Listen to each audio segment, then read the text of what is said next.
sur mes cahiers d'écolier, sur mon pupitre et les arbres, sur le sable, sur la neige, j'écris ton nom. Et par le pouvoir d'un mot, je recommence ma vie. Je suis né pour te connaître, pour te nommer liberté.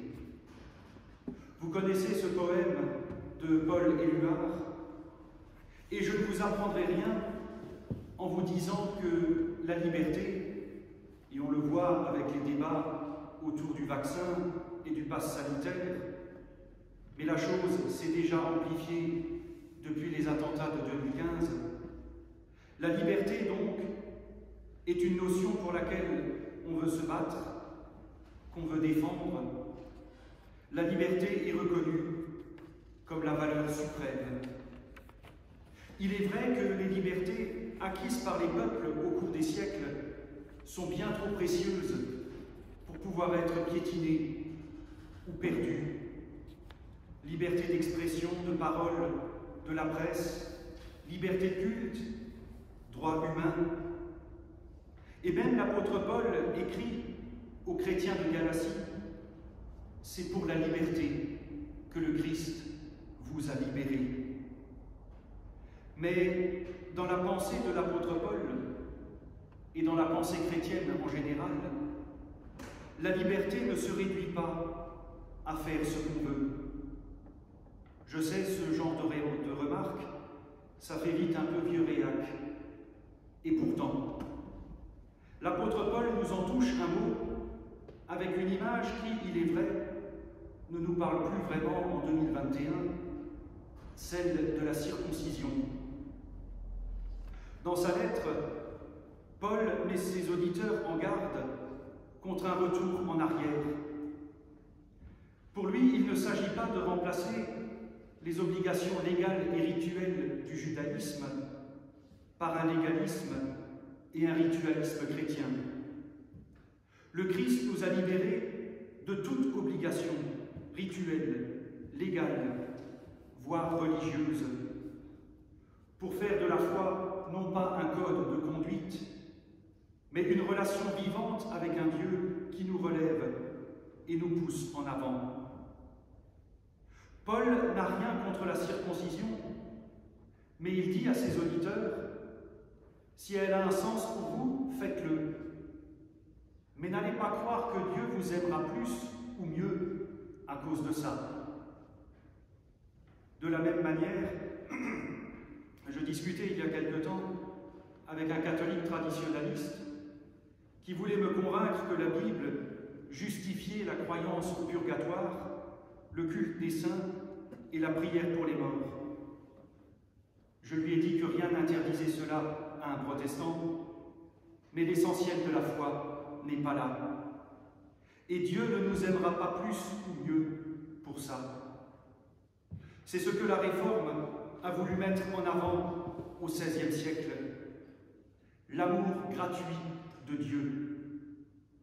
Et par là même, ouvrir un espace de liberté où nous ne sommes pas jugés sur nos performances, nos croyances ou notre capacité à dominer les autres, où notre liberté n'est même pas jugée à notre capacité de choix ou notre capacité à nous prendre pour le centre du monde. Ce qui me fait répéter, en héritier de la Réforme, que la liberté n'est pas faire ce que l'on veut, sans relation, sans culture et sans responsabilité. Il ne s'agit pas de mettre des filtres ou de s'auto-censurer, mais, pour faire référence au philosophe Socrate, discerner si ce que nous disons ou faisons est vrai, utile et bon. Et comme le rapporte le philosophe, si ce que vous me dites n'est ni vrai, ni bon, et ne m'est pas utile, alors ne me le dites pas. On n'est pas plus libre lorsqu'on fait le vide autour de soi. On n'est pas plus libre lorsqu'on ne prend rien au sérieux et lorsque, sous prétexte de rassembler, on multiplie les barrières, les interdits et les non-dits. Il n'y a pas de liberté sans responsabilité, sans culture et sans relation. Il n'y a pas de liberté si je vois tout à l'aune de mon propre nombril. Si une société se compose de 65 millions d'individualismes qui ne défendent que leur liberté au détriment des autres, elle ne peut pas vivre. Et cette remarque qui dit que la liberté, c'est faire ce qu'on veut, c'est une remarque de consommateur. Quelle liberté y a-t-il quand nous sommes en permanence bombardés d'injonctions publicitaires? Quelle liberté y a-t-il quand à longueur de discours, on entend les mêmes lieux communs et les mêmes stéréotypes? Quelle liberté y a-t-il quand l'idéologie, quelle qu'elle soit, prend le pas, au risque de morceler la société entre partis, communautés ou intérêts? Et quelle liberté y a-t-il lorsqu'on est enfermé dans ses soucis, ses rancœurs et ses doutes, sans pouvoir les extérioriser ou en n'ayant personne pour en parler? Il est assez curieux, pour ne pas dire effrayant, de voir à quel point on a vite tendance à se placer sous un joug, à croire, et c'est le constat de Paul, que dès qu'il est libéré de quelque chose, l'homme a besoin de s'enfermer ailleurs. Dans une société qui se veut sans Dieu ni maître, on voit fleurir nombre de gourous, de coachs, d'accompagnants ou de thérapeutes. Notre société cartésienne et désenchantée a besoin, et on en parle de plus en plus, de lieux de spiritualité et de ressourcement. C'est l'un des grands paradoxes de notre société. Elle prône la liberté tout en favorisant la fuite vers des courants d'un rigorisme que l'on croyait relégués aux oubliettes de l'histoire.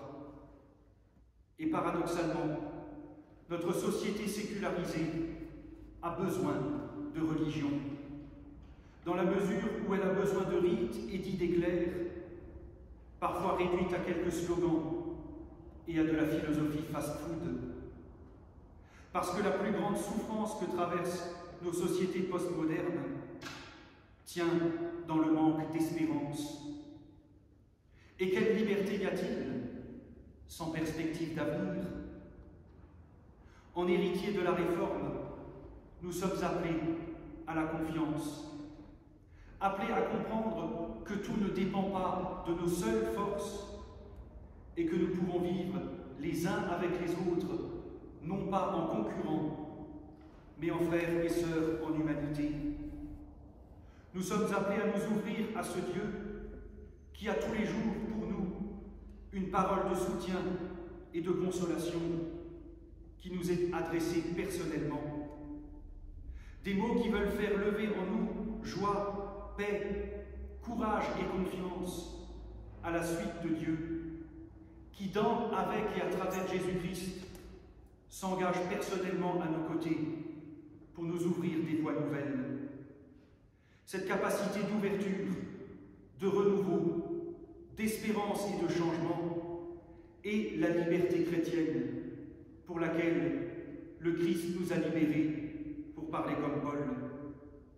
Il ne s'agit pas de nous replier sur nous-mêmes en pleurant des temps révolus, souvent déformés par le souvenir. Alors, fort de cette liberté, nous pourrons vivre une vie qui ne sera ni nostalgie ni errance, mais d'ores et déjà chemin d'avenir et de résurrection.